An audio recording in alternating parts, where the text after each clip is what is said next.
ఇది ఇక్కడ జరిగింది కాదు సార్. డైపర్‌లో వాళ్ళు వేయేటటువంటి వాళ్ళ యొక్క తప్పిదమే సార్. ఇక్కడ ఏమీ జరగలేదు. మెదలకుండా పాపని ఇంటికి తీసుకెళ్లారు. ఇంటికి తీసుకెళ్ళిన తరువాతే ఇది మాకు చూపించారు. అయినా యాసిడు అక్కడికి రావాల్సింది ఏంటిది చెప్పండి. యాసిడ్ ఏమన్నా ఉందా? యాసిడ్డు పోలీస్ వారొచ్చారు సార్. యాసిడ్డు లేదు. ఫెనాయిలు, సోపాయిలు. కేవలం చేతులు కడుక్కున్నారు కూడా వాళ్ళు. అవన్నీ చూసారు. వీటి వల్ల ఎలాంటి ఇది లేదు. దీన్ని రిపోర్ట్‌కి కూడా దీన్ని ల్యాబ్‌కి పంపిస్తామని కూడా వాళ్ళు చెప్పారు అంటే, సార్. అంటే వాళ్ళు కావాలని మీ మీద నిందలేస్తున్నాం అనుకుంటున్నారా? చాలా సార్. 100% సార్. వాళ్ళెవరు ఎడ్యుకేట్స్ కాదు సార్. కాబట్టి చదువు విలువ తెలియక మా అందరి మీద చెప్పండి. చెప్పండి.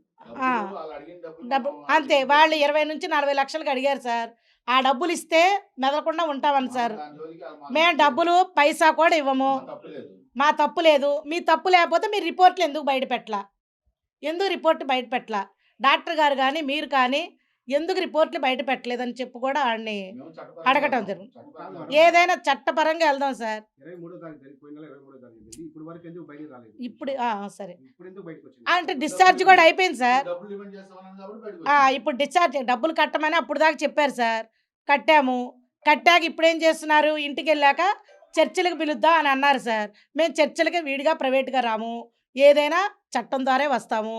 వాళ్ళ ద్వారానే వస్తాము. ఓకేనా? నీకు కట్టమని డాక్టర్ సార్ చెప్పారు. కట్టాము అంతవరకే.